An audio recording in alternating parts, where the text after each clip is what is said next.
5 tahun merantau, akhirnya Raka balik lagi ke rumah lamanya di perumahan kecil pinggir kota. Rumah itu masih sama kayak dulu. Halaman kecil dengan pohon mangga yang tumbuh makin tinggi. Di seberang jalan berdiri rumah yang juga sudah gak asing buat dia, rumah Bu Lestari. Dulu waktu kecil, Raka sering main di situ bareng Nadia, anak sematawayang Bu Lestari. Mereka sebaya, sering bareng main sepeda atau nonton kartun di ruang tamu, sambil makan kue buatan ibunya. Sekarang rumah itu kelihatan lebih sepi, tapi tamannya masih rapi banget, penuh bunga di pot-pot kecil kayak dulu juga. Saat Raka beresin dus pindahan di teras, matanya sempat tertuju ke seberang. Di sana sosok Bu Lestari lagi nyapu halaman. Rambutnya digerai sebahu, pakai daster warna biru muda. Raka diam sebentar. Entah kenapa hatinya langsung ada rasa aneh, antara kangen dan canggung. Bu Lestari juga sadar kalau ada yang ngeliatin. Ia berhenti nyapu, lalu mendongak. Waktu matanya ketemu dengan Raka, senyumnya muncul. Raka? Suaranya agak pelan, tapi jelas, seperti dulu. Raka berdiri agak kikuk. Iya Bu, ini saya, baru pindah, balik ke sini lagi. Bu Lestari nyinggir kecil, wajahnya sumringah, tapi matanya menyimpan raut lelah. Ya ampun, udah gede banget kamu nak. Tante hampir gak ngenalin loh. Dulu kecil banget, main sama Nadia tiap sore. Raka cuma senyum. Rasanya aneh dengar panggilan tante itu lagi. Padahal sekarang jarak umur mereka jelas kelihatan, tapi suasananya tetap hangat.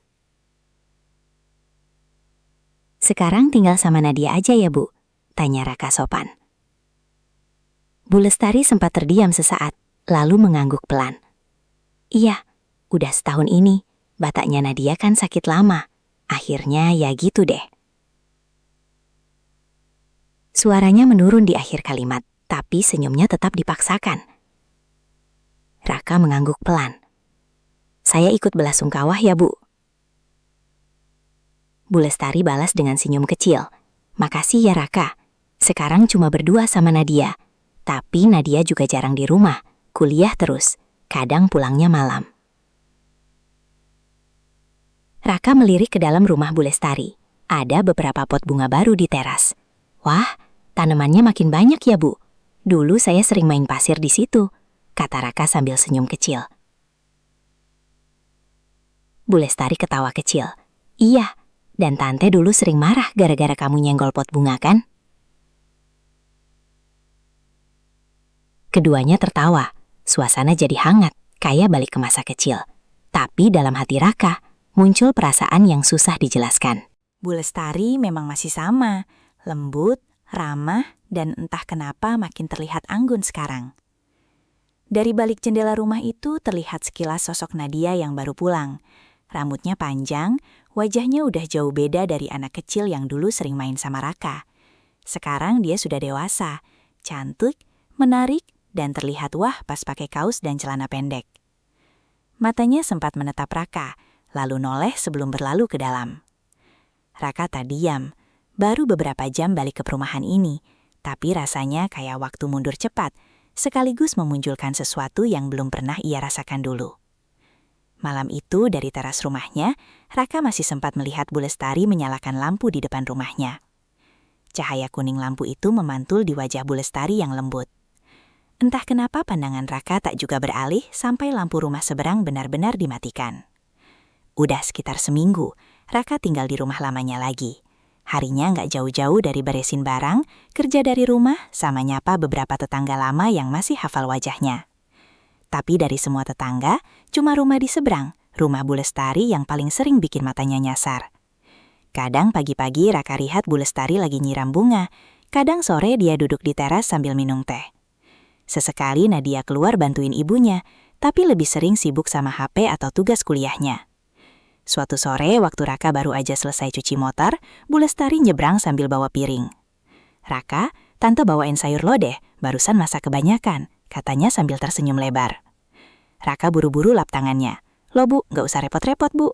Ah, apanya yang repot? Kamu kan sendirian di rumah, pasti malas masak. Balas Bu Lestari. Dia ngelirik motor Raka yang lagi dicuci. Masih rajin cuci motor ya, kayak dulu. Raka nyengir. Iya Bu, dulu juga suka diejekin sama Nadia. Gara-gara kelamaan nyabungin. Bu Lestari ketawa kecil. Iya, anak itu dari dulu mulutnya nyolot. Akhirnya sore itu Raka malah diajak sekalian makan malam di rumah Bu Lestari. Katanya biar nggak makan sendirian. Jadilah ia di malam itu duduk di meja makan yang masih sama kayak dulu. Taplaknya motif bunga, ada foto keluarga lama di dinding, dan bau masakan rumahan yang bikin nyaman. Wah, kayak balik ke masa kecil ya Bu, kata Raka sambil ngaduk sayur lodeh di piringnya. Iya, sahut Bu Lestari pelan. Tante juga senang kamu udah balik ke sini lagi, rasanya jadi agak rame. Tak lama Nadia keluar dari kamar, rambutnya digerai pakai kaos santai. Raka, kamu sekarang kerja di mana? Tanyanya sambil duduk di sebelah ibunya. Kerja di rumah aja, Nat.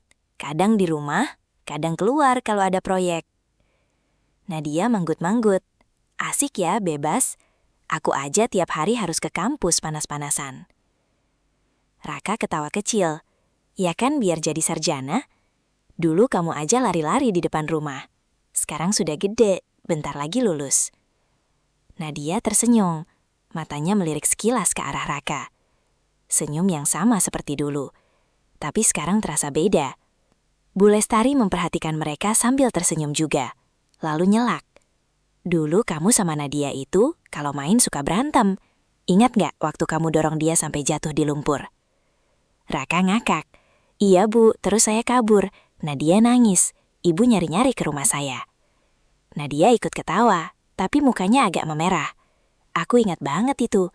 Bajuku kotor semua. Malah makin santai. Obrolan ngalir dari cerita masa kecil sampai soal kuliah dan kerjaan. Bu Lestari beberapa kali nyolek Raka buat nambah lauk, kayak ibu kanak sendiri. Tapi di sela-sela tawa dan candaan, Raka sempat menatap Bu Lestari lama. Tangannya yang lembut waktu menual air, cara dia tersenyum sabar dan nada suaranya yang tenang. Seperti ada sesuatu yang beda sekarang. Terlihat seolah lebih terawat. Dulu Raka cuma lihat Bu Lestari sebagai ibu temannya. Sekarang entah kenapa tatapannya nggak lagi sesederhana itu. Selesai makan, Bu Lestari menatap Raka.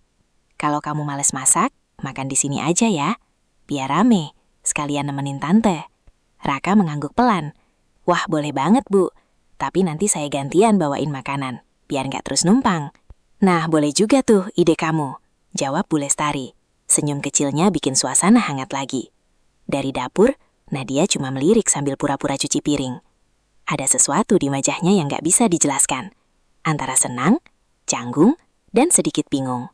Malam itu, Raka pulang ke rumahnya.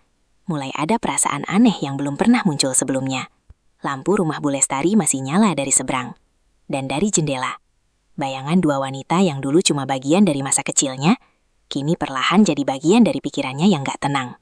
Beberapa minggu terakhir, Raka makin sering main ke rumah Bu Lestari. Kadang cuma bantu benerin lampu taman, kadang nemenin ngobrol sore di teras sambil ngopi. Hubungan mereka makin akrab, kayak keluarga kecil di seberang jalan. Tapi ada satu hal yang mulai bikin Raka kikuk dan salah tingkah. Nadia, anak itu udah jauh beda dari dulu. Dulu tomboy, rambutnya pendek, sering pakai celana pendek dan kaos bola. Sekarang rambutnya panjang, kulitnya makin cerah, dan caranya ngomong juga lebih lembut. Kadang waktu senyum, Raka suka bengong sebentar tanpa sadar. Suatu sore, Nadia nongol di depan pagar waktu Raka lagi nyapu halaman. Ra, kamu punya obeng kecil nggak? Kursi di rumahku longgar kakinya, katanya. Raka nyenggir. Ada, bentar ya. Dia masuk, ambil kotak perkakas kecil, terus ikut Nadia nyebrang ke rumah seberang. Begitu masuk, aroma bunga dari ruang tamu langsung nyium hidungnya. Di meja masih ada vas bunga segar. Bu Lestari kelihatannya lagi mandi, soalnya Nadia bilang mama masih di belakang. Raka benerin kursi sambil jongkok di ruang makan, sementara Nadia duduk di depannya, nyeruput es teh. Wih, kamu sekarang bisa benerin barang juga ya? Dulu aja pas kecil, pasang baterai jam aja minta tolong aku, goda Nadia. Raka ketawa. Iya, dulu kamu aja yang lebih pintar dari aku. Sekarang kayaknya juga masih ya kayaknya, balas Nadia, senyum lebar. Raka ikut senyum, tapi tatapannya sempat terpaku. Nadia memang sudah bukan anak kecil lagi. Cara dia ngomong, caranya menatap, bahkan caranya tertawa, semuanya udah beda. Ada sisi dewasa yang bikin suasana jadi agak canggung, terutama buat Raka yang mencoba tetap sopan. Pas kursinya udah beres, Bule Setari keluar dari arah dapur. "Wah Raka, makasih ya, tadi Tante mau manggil tukang loh." "Ah, nggak usah Bu, ini sudah selesai, gampang kok," jawab Raka santai. Bule Setari tersenyum hangat, lalu nyeletuk. "Dulu waktu kamu kecil, Nadia sering bilang mau nikah sama kamu loh." Raka langsung ngakak, sementara Nadia spontan nyeletuk. "Mama!" Mukanya merah padam, bikin suasana di ruang tamu jadi pecah tawa. "Tuh kan, masih suka malu-malu," goda Bule Setari sambil masuk lagi ke dapur. Begitu ibunya hilang dari pandangan, Nadia menunduk sambil mainin sendok di gelasnya. "Mama tuh suka asal ngomong." Raka masih ketawa kecil. "Ya, kita kan udah pada dewasa, Net." Tapi dalam hati, dia merasa aneh. Kalimat Bule Setari tadi, entah kenapa bikin dadanya berdebar. Sejak sore itu, Raka mulai memperhatikan hal-hal kecil tentang Nadia. Cara dia nyisir rambut di teras, cara dia ngobrol sama ibunya, bahkan suara langkahnya waktu jalan, semua terasa like. Tiap malam, dari jendela kamarnya, Raka bisa lihat cahaya lampu kamar Nadia di lantai atas rumah seberang. Kadang bayangan gadis itu kelihatan lewat di balik tirai. Raka sering nyalain dirinya sendiri. "Ah, Raka, jangan bego. Itu teman main kecinmu, jangan aneh-aneh." Tapi makin dia berusaha cuek, makin sering bayangan senyum Nadia muncul di kepalanya. Apalagi kalau pas ketemu, Nadia senyum sebelum jalan masuk rumah, seolah tahu kalau Raka lagi nyembunyiin sesuatu. Malam itu, Raka duduk lama di teras sambil ngopi. Angin pelan lewat, suara jangkrik di kebun belakang pelan-pelan kedengaran. Dari seberang, lampu ruang tamu Bule Setari masih nyala, tapi Nadia kayaknya udah naik ke atas. Raka bersandar di kursi rotan, menarik nafas panjang. Perumahan ini dulu cuma tempat bermain waktu kecil, tapi sekarang, entah kenapa, rumah di seberang jalan itu mulai jadi tempat di mana pikirannya nggak bisa tenang. Pagi di perumahan itu selalu tenang, udara masih sejuk, suara burung kadang terdengar dari pohon mangga di pojokan jalan. Raka punya kebiasaan baru sejak pindah, duduk di teras sambil ngopi sebelum kerja. Dari situ, pemandangannya pas banget ke rumah seberang, rumah Bule Setari. Kadang beliau keluar buat nyapu halaman, pakai daster motif bunga dan rambut panjangnya terurai. Kadang cuma menyiram tanaman dengan senyum kecil waktu sadar pas Raka lagi ngeliatin. "Pagi Raka," sapa Bule Setari suatu kali, sambil ngelap keringat di lehernya. "Pagi Ibu," jawab Raka buru-buru, pura-pura sibuk ngaduk kopi. Sejak itu, hampir tiap pagi mereka saling sapa. Kadang cuma basa-basi, kadang bisa sampai ngobrol lama soal hal-hal kecil. Nadia juga sesekali keluar, apalagi kalau lagi libur kuliah. Ia sering nimbrung, duduk di kursi rumah Raka sambil main ponsel. "Mas Raka ngopi terus, gak takut kolesterol?" godanya sambil senyum. "Masih muda ini Nat, kolesterol aja takut sama aku," jawab Raka setengah bercanda. Tapi, tiap kali Nadia senyum begitu, Raka ngerasa jantungnya agak nggak karuan. Apalagi kalau Bule Setari tiba-tiba ikut ketawa, suaranya lembut. Tapi, cukup buat bikin suasana pagi terasa beda. Pagi-pagi di teras itu, lama-lama jadi hal yang Raka tunggu.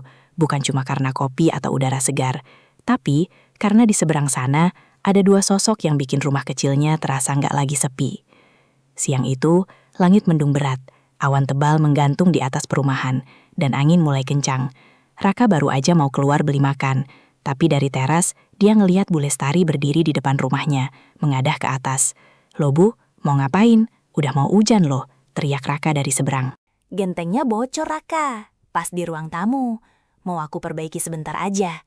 Bule Setari masih santai, padahal angin udah mulai kenceng nyertain tabunan. Raka langsung lari nyebrang, cuma pakai sandal dan jaket tipis. "Udah Bu, saya aja yang naik. Bahaya kalau ibu yang naik sendiri." Belum sempet Bule Setari nolak, Raka udah naik tangga, nyari posisi bocor di sela genteng. Tak lama hujan turun deras. Raka kebasahan, tapi tetap lanjut nutup bagian yang bocor pakai terpal yang ia bawa dari rumah. "Udah Raka, turun aja, nanti masuk angin," teriak Bule Setari panik. Begitu Raka turun, air hujan masih netes dari rambutnya. Bu Lestari buru-buru narik tangannya masuk ke teras. "Masuk dulu nanti sakit. Tunggu ya, aku ambilin handuk dulu," katanya lembut lalu pergi ke dalam. Raka berdiri kikuk, bajunya basah semua. Saat Bu Lestari balik, dia bawa handuk kecil dan segelas teh panas. "Ini ada teh juga, minum ya, biar anget dikit," ucapnya sambil tersenyum. Ada ceda canggung di antara mereka. Hujan deras di luar, aroma teh, dan suasana rumah yang hangat. Raka ngerasa ada sesuatu di antara tatapan mereka yang gak kayak biasanya. Bukan cuma terima kasih, tapi juga perasaan lain yang susah dijelaskan. Saat itu, tanpa mereka sadar, Nadia baru pulang dari kampus. Nadia berhenti di depan pagar, menatap ke arah ruang tamu. Dari luar, kelihatannya Raka duduk berdua di sofa. Bu Lestari tampak menunduk sambil mengelap Raka dengan handuk. Dari sudut pandang Nadia, pemandangan itu bikin dadanya sesak. Ia nggak tahu harus berpikir apa. Antara kaget, cemburu, atau takut kehilangan sesuatu yang belum sempat ia miliki. Sejak malam hujan itu, suasana di antara mereka bertiga pelan-pelan berubah. Nadia yang biasanya cerewet tiap ketemu Raka, sekarang jadi pendiam. Kalau disapa, jawabnya singkat. Kadang cuma angguk atau senyum tipis. Raka sempat mikir, mungkin Nadia lagi sibuk kuliah. Tapi lama-lama ia sadar ada yang gak beres. Pagi-pagi yang biasanya ramai obrolan di teras, sekarang cuma diisi Raka dan Bu Lestari. "Loh, Nadia gak kuliah bareng temannya lagi, Bu?" tanya Raka suatu pagi. "Masih, Rak, cuma sekarang berangkatnya lebih pagi. Katanya sih biar gak macet." Bu Lestari menjawab sambil nyiram bunga, tapi nadanya kayak menutupi sesuatu. Sejak itu, justru Bu Lestari yang makin sering ngajak Raka ngobrol. Kadang pas sore, ia manggil dari pagar. "Rak, tolong liatin pompa airnya ya, kayaknya macet lagi." Kadang cuma ngajak makan di dapur, sambil bahas hal-hal sepele. Dan entah kenapa, tiap kali cuma berdua, suasananya nggak lagi sesantai dulu. Ada sesuatu yang bikin Raka susah tenang, terutama kalau Bu Lestari ketawa kecil atau duduk agak deket. Wangi sabun di bajunya, nada suaranya yang lembut, semuanya terasa aneh buat Raka. Bikin Raka sulit buat menjauh saat Bu Lestari malah mendekat. Di sisi lain, Nadia makin jarang kelihatan. Kalaupun ketemu Atta, dia cuma menyapa singkat tanpa banyak bicara. Sekali waktu, Raka sempat nekat nyamperin. "Kamu kenapa sih, Nat? Kok kayaknya marah sama aku?" Nadia nyengir kecil. "Enggak, Mas, cuma lagi banyak tugas aja," jawabnya, tapi matanya nggak berani menatap lama. Malamnya, Raka duduk di kamarnya, bingung sendiri. Dia sadar perasaannya mulai nggak jelas. Di satu sisi, dia masih suka ngobrol sama Bu Lestari. Tapi di sisi lain, bayangan senyum Nadia juga susah hilang dari kepala. Dan entah kenapa, tiap kali dia lihat rumah depan dari jendela, rasanya rumah itu terasa dekat, tapi sekaligus makin jauh. Sore itu, Raka baru pulang kerja, pas lihat Nadia berdiri di depan pagar rumahnya. Pakai kaos putih dan celana jeans. Rambutnya diikat setengah, kelihatan beda dari biasanya. "Mas Raka," panggilnya pelan. Raka sempat bengong. Jarang-jarang Nadia datang langsung gitu. "Iya, Nat, ada apa? Aku tak ajak keluar bentar mau nggak? Aku pengen ngomong sesuatu." Nada suaranya datar, tapi matanya kayak nyimpen banyak hal. Raka cuma bisa nganggu. "Iya, Nat, tenang aja. Aku juga lagi mau traktir kamu ini." Candanya ringan. Nadia senyum tipis. "Boleh, asal Mas jangan kabur pas aku ngomong ya." Akhirnya, malam itu mereka makan di warung kecil dekat perumahan, tempat biasa anak muda nongkrong. Suasana agak canggung di awal, cuma suara sendok garpu dan musik pelan dari speaker warung. Setelah lama diam, Nadia akhirnya buka suara. "Mas Raka, aku mau ngomong. Beberapa waktu ini aku agak aneh ya." Iya, Nat, aku pikir kamu lagi sibuk kuliah." Nadia menunduk, muter-muter sedotan di kelasnya. "Bukan itu, Mas. Aku cuma nggak nyaman aja lihat Mama sama Mas Raka dekat banget." Raka langsung terdiam. Jantungnya agak berdegup cepat. "Hah? Maksudmu?" "Aku tahu Mas sering bantu Mama. Mas baik. Tapi waktu malam pas hujan itu, aku sempat lihat Mas sama Mama." Nadia berhenti sejenak. Ningir kikuk. "Ya aku cemburu, Mas. Padahal lucu ya, cemburu sama Mama sendiri." Raka nggak nyangka bakal dengar pengakuan itu. Ia nyengir pelan, mencoba nggak kelihatan kaku. Nat, kamu jangan salah paham. Aku bantu ibu kamu ya karena memang pengen bantu, bukan karena apa-apa. Nadia mengangguk pelan. Aku tahu sekarang, tapi Mas tahu gak? Mama juga beda sejak ada Mas. Raka terdiam, ada perasaan aneh di dadanya. Serius? Iya, kadang Mama bilang Mas itu anak baik, perhatian, bikin rumah sebelah gak sepi lagi. Aku ngerti sekarang. Mungkin Mama juga punya perasaan yang aku gak ngerti. Udara di antara mereka mendadak berat. Raka mengelah nafas pelan. Aku cuma pengen semuanya tetap kayak dulu, Nat. Kamu, ibumu, aku, semua biasa aja. Tapi gak bisa kan, Mas? Jawab Nadia pelan. Matanya menatap lurus ke Raka. Raka gak jawab. Ia cuma tersenyum kecil. Tapi senyum itu nyimpen banyak hal yang gak terucap. Pulang dari warung, mereka jalan bareng pelan-pelan. Angin malam lembut, lampu jalan kuning redup. Karena hujan rintik mulai turun lagi, Nadia sempat mampir dulu ke rumah Raka. Mereka duduk di ruang tamu, masih canggung, tapi sudah mulai cair. Awalnya cuma ngobrol, tapi tatapan mereka kali ini udah beda. Lebih jujur, lebih tenang, tapi juga menyimpan sesuatu yang gak bisa mereka ucapin malam itu.